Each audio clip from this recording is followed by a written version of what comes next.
Hello everyone, and thank you for tuning into the Soil Bar. This is Katie Jo, and today I'm going to be talking all things about basic Hoya care. That includes repotting, what potting mix to use, overall care needs, and basically how to keep this plant alive and what some of the most common problems are. So let's get started. So first, I have got this Hoya macrophylla that is ready to be potted up in a larger pot size from the one it was growing in from the cuttings. So I've already taken it apart. And then the first thing you're going to do is you want to get all your stuff out. So you want to kind of gauge what size pot you're going to need.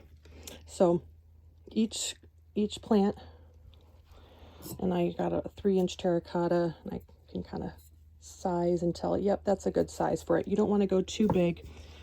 And with Hoya, because they are succulent in nature, you can tell by their leaves they're a little thicker. Sorry for my dog coughing in the background. Terracotta is an excellent choice. It just adds a little more aeration because oxygen can kind of pass through the clay as opposed to a ceramic or plastic. So now I'm just placing each of my rooted plants in terracotta, getting it all set up. I just love the way terracotta looks too.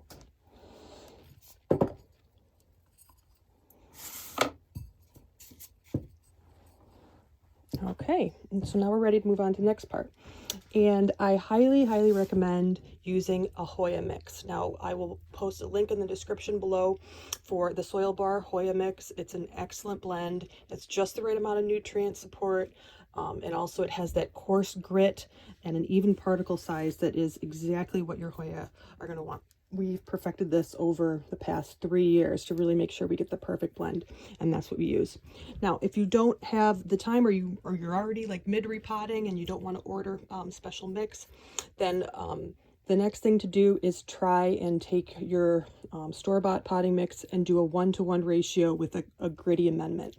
So for every scoop of soil, you're going to do a scoop of gritty amendment. So you don't want to use fine particle sand. That will only compact. If it's all you got, it's better than nothing, but still it's not going to be the best thing for your plant. It's not going to provide the aeration and free drainage that you need. So what our coarse gritty mix is, we've got diatomaceous earth in here, turfus, silica sand that's really coarse, and a bunch of other ingredients, and you can see that they're all a little bit larger particle size, but pretty even particle size.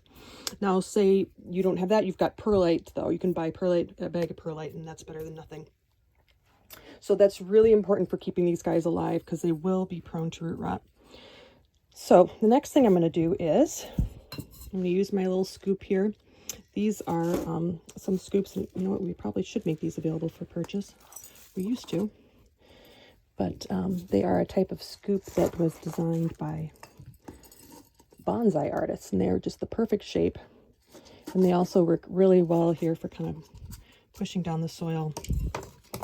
So now I'm just lightly kind of pressing it down, and you can see here in our Hoya mix, it's got really good ingredients in it. This is going to allow for that fast drainage. And we want to make sure that the soil is just slightly moist. If you left your bag open and it's dried out, just add a little bit of water beforehand and make sure it's evenly moist, because we're not going to water this. Again, we want to make sure that, it has a minute to kind of settle in. We're going to let it dry out. And because right now, initially, it's going to be a little shocked, and it's not going to want to, be thinking now's the time to start drinking. It's going to need a minute. So that is it. Look at how cute that looks. Something else I will mention is fertilizing. So Hoya, and especially this particular variety, actually I think all of them pretty much, they're very light feeders. So I stay away from using any synthetic fertilizers.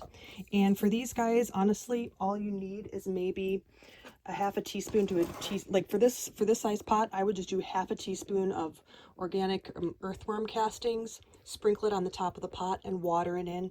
Maybe do that once a month. And then if you see how your plant responds to it. I don't believe that there's any like surefire, use this 10-10-10 or NPK yada yada it all depends on your environment, your plant's current growing needs and everything. So, and then Hoya love light. So nothing direct, as with all plants. They don't like direct sun. It will burn a hole in their leaves. So, but I'll give this guy moderate to bright indirect light.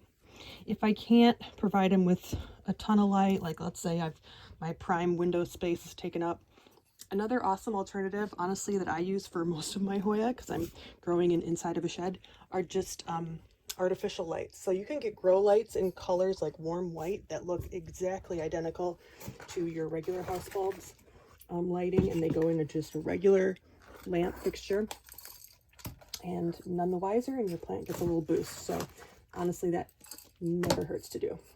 So I will also post a link in the description below for my my personal recommendations for grow lights that you can get on Amazon.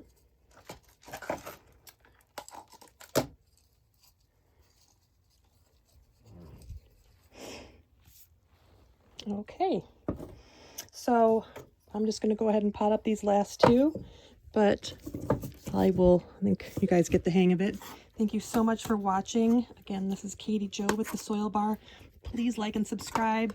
It keeps me going. You know, I know these YouTube videos seem like they just take 2 seconds and we throw them together, but we do really think about it, all of us YouTube creators. So it means the world to us if you show your support by just like, or if you have any questions, please comment. I will get back to all of those. I love seeing when people ask questions or comment or request another video or whatever it may be. So thanks so much, guys. Have a great day.